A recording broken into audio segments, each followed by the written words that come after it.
पहले प्रश्न से चलते हैं। निम्न में से किसमें उपसर्ग और प्रत्यय दोनों का प्रयोग नहीं हुआ है? तो ऑप्शन अपने पास आधिकारिक, आधिपत्य, आध्यात्मिक और अतियुक्ति। तो आधिकारिक शब्द में क्या है? अधि उपसर्ग है प्लस कार मूल शब्द है, इसके अलावा इक प्रत्यय है इसके अंदर, तो इसमें तो दोनों आ रहे हैं, उपसर्ग और प्रत्यय। दूसरा देखते हैं पर आध्यात्मिक, अधि उपसर्ग आत्म मूल शब्द और इक प्रत्यय है इसके अंदर, यह भी चलेगा। आधिपत्य, अधि उपसर्ग पत मूल शब्द और यह इसमें प्रत्यय है, तो यह भी नहीं होगा। अतियुक्ति, अति उपसर्ग है इसमें और उक्ति इसमें मूल शब्द है, यानी इसमें प्रत्यय का प्रयोग नहीं हुआ है, यानी अपना सही आंसर क्या हो जाएगा? अपना प्रश्न क्या था कि दोनों में प्रयोग नहीं हुआ है उपसर्ग और प्रत्यय का, ठीक है। तो अत्युक्ति में उपसर्ग और प्रत्यय का प्रयोग नहीं हुआ है, तो ये डी ऑप्शन अपना उत्तर हो जाएगा। कौन सा एक स्वर संधि का उदाहरण नहीं है?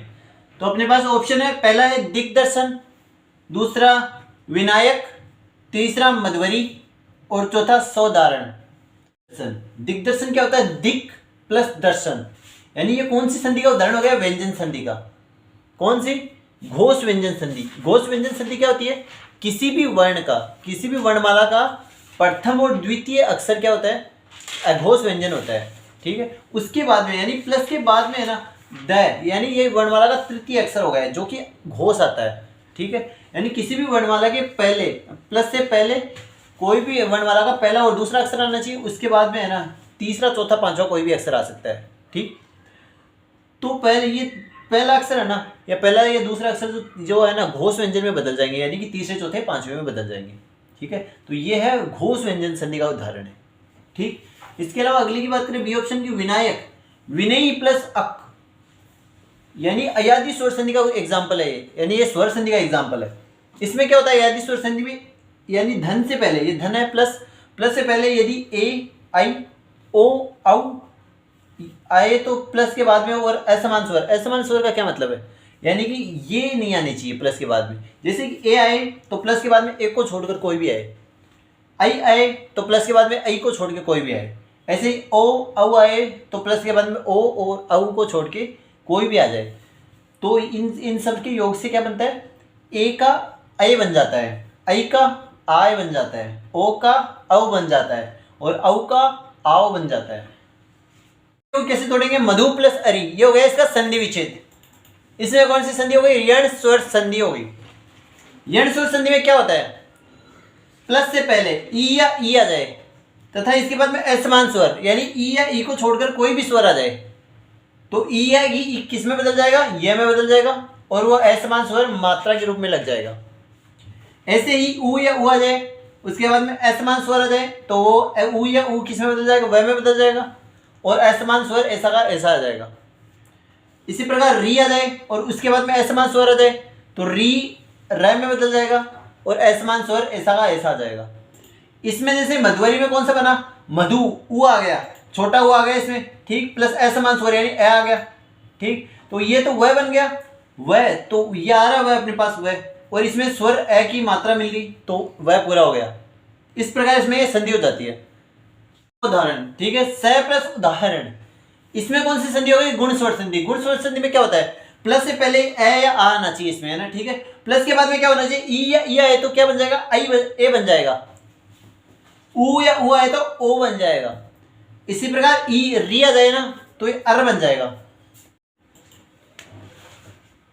इस प्रकार अपन ने समझ लिया कि इसमें कौन सी संधि है, दिग्दर्शन में कौन सी संधि आती है? व्यंजन संधि आती है ओनली। और मध्वरी में कौन सी संधि आती है अपने को? यण संधि, यण स्वर संधि। इसी प्रकार विनायक में कौन सी संधि है? तो विनायक में आती है अयादी स्वर संधि, अयादी स्वर संधि। और सौदारण किसका उदाहरण है? सौदारण उदाहरण है गुण स्वर संधि का। तो अपने को प्रश्न क्या पूछा था? निम्न में से कौन सा एक स्वर संधि का उदाहरण नहीं है? तो ये भी स्वर संधि का उदाहरण है, ये भी है, ये भी है, और दिग्दर्शन, दिग्दर्शन व्यंजन संधि का उदाहरण है। तो अपने पास ऑप्शन आता है ए। निम्न में से कौन सा एक समास का उदाहरण नहीं है? तो ऑप्शन अपने पास यथाशक्ति, चंद्रचूड़, पदच्युत और इनमें से कोई नहीं। शक्ति का अपन समास विग्रह करेंगे तो क्या बनेगा, शक्ति के अनुसार। ठीक है, शक्ति के अनुसार इसमें कौन सा समास हो गया, अवयवी भाव समास। अब अवयवी भाव समास चार प्रकार से बन सकता है, कैसे कैसे, जैसे कि पहला पद उपसर्ग हो सकता है। पहला पद उपसर्ग का उदाहरण है अतिरिक्त, जैसे अति उपसर्ग हो गया, अति प्लस रिक्त अतिरिक्त। ऐसे ही प्रथम पद अव्यय हो सकता है, जो कि ये उदाहरण है यथाशक्ति, यथा एक अव्यय शब्द है। इसी प्रकार द्वितीय पद अव्यय हो सकता है, जीवन पर्यंत, एग्जाम्पल जीवन प्लस पर्यंत, पर्यंत इसमें क्या हो गया, अव्यय शब्द हो गया। इसी प्रकार चौथा प्रकार हो सकता है पदों की आवृत्ति के द्वारा, यानी कि दिनों दिन, यानी दिन के बाद दिन। ये भी इसका चूड़, चंद्र चूड़ का अपन समास विग्रह करेंगे तो क्या बनेगा, चंद्र है चूड़ पर जिसके, यानी कि सिर पर जिसके।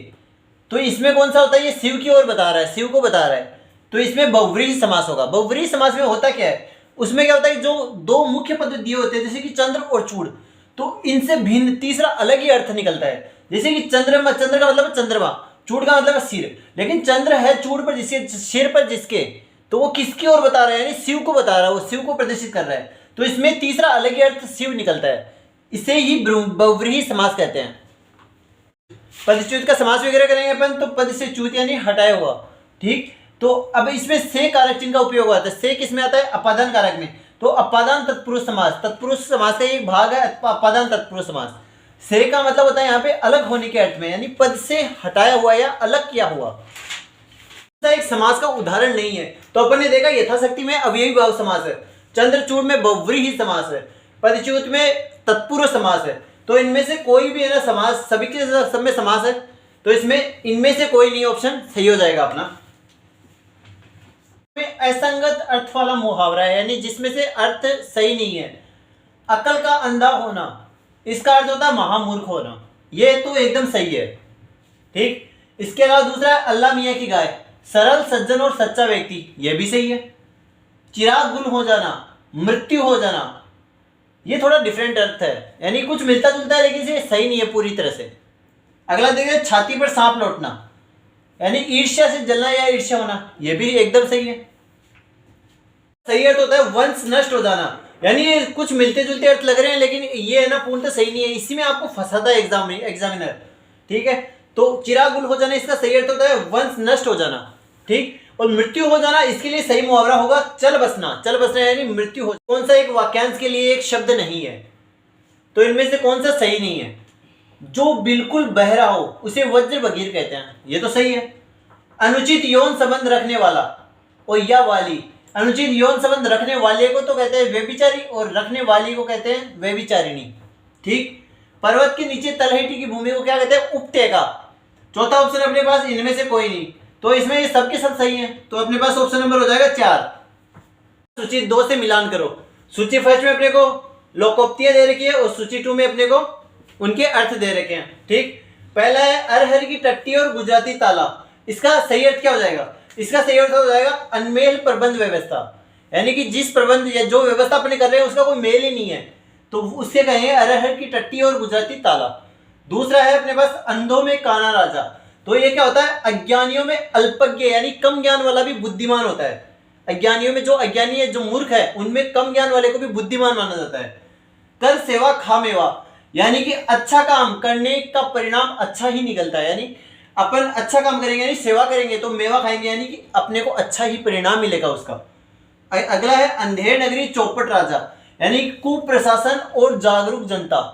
ठीक, यानी कि प्रशासन यानी या राजा है ना, वो तो एकदम नालायक मूर्ख है और उसकी जनता जागरूक है। इसका मतलब कि इनमें से सही अर्थ कौन सा नहीं है। ठीक, एबोलिशन, एबोलिशन का होता है उन्मूलन या प्राप्ति, ये तो एकदम सही है। दूसरा अपने पास एफिडेविट यानी शपथ पत्र या हलफनामा, ये भी सही है। तीसरा अपने पास कैबिनेट यानी मंत्रिमंडल, ये भी सही है। तो अपने पास कौन सा ऑप्शन हो गया, सभी के सब सही है, तो ये ऑप्शन हो गया अपने पास डी, इनमें से कोई नहीं। शुद्ध शब्द है ज्योत्सना, वैश्य, प्रशंसा और प्रज्वल, इनमें से कौन सा शुद्ध है, तो इनमें से सिर्फ प्रज्वल शुद्ध है। ठीक, ज्योत्सना शुद्ध क्या होगा,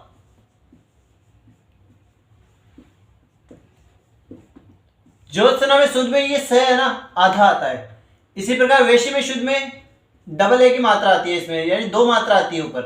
ठीक, इसी प्रकार प्रशंसा में ये आगे पीछे हो गए लेटर है ना, तो इसमें ऐसे बन जाएगा प्रशंसा। ये हो गए इनके शुद्ध रूप। इनमें से गलत शब्द युग्म कौन सा है? तो इसमें पहला है आकृति यानी बुरा कार्य, आकृति यानी बनावट, ये तो एकदम सही है। दूसरा है अणु, अणु यानी एक उपसर्ग, अणु यानी सूक्ष्म कण, ये भी सही है। अगला है अशित, अशित यानी काला या अश्वेत, और असित यानी खाया हुआ। इसको एक बार छोड़ते हैं, देखते हैं अगला वाला। किला, किला यानी दुर्ग, और कीला, किला यानी धातु की बनी कील, ये तो एकदम सही है। इसका मतलब कौन सा गलत हो गया? C option. अपने पास कौन सा गलत हो गया? C option. इसमें गलती सिर्फ इतनी है कि असित, ये इस वाले असित का अर्थ होता है खाया हुआ, और असित का अर्थ होता है काला या अश्वेत, यानी इनके अर्थ ऐसे हो गए, तब जाके सही हो जाएगा। इससे सही पर्यायवाची युग्म है, कौन सा पर्यायवाची युग्म सही है? पहला होता है अनल, अश्नि, ये दोनों के दोनों अग्नि के पर्यायवाची है। अतुल, अतुल अगाध का पर्यायवाची हो जाता है। ऐसे ही अनष्ट, अनष्ट किसका पर्यायवाची हो जाता है? अच्युत का पर्यायवाची हो जाता है। इसी के साथ अपन देखते हैं तो ये तो होगा नहीं, क्योंकि सही पूरा का पूरा एक का पर्यायवाची नहीं है। दूसरा देखते हैं अहमक, भोंदू, अज्ञे और मूढ़, ये सब के सब अज्ञानी के पर्यायवाची है। किसके? अज्ञानी के। तो अपने पास ख एकदम सही हो गया। और भी देख लेते हैं अपन। तमस, तमस किसका पर्यायवाची? तमस अंधकार का पर्यायवाची है। इसके अलावा अनूठा, अनूठा किसका पर्यायवाची है? अजूबा का पर्यायवाची है। इसके अलावा अविभक्त, अविभक्त किसका पर्यायवाची है? अखंड का पर्यायवाची है। और कृषाणु फिर से देखते हैं अग्नि का पर्यायवाची है। इसी प्रकार अच्छिन्न, अच्छिन्न किसका पर्यायवाची है? अखंड का पर्यायवाची है। साबुत भी अखंड का पर्यायवाची है। इसके अलावा हुताशन, हुताशन किसका पर्यायवाची है? ये भी अग्नि का पर्यायवाची है। अबोध, अबोध किसका पर्यायवाची है? अबोध अज्ञानी का पर्यायवाची है।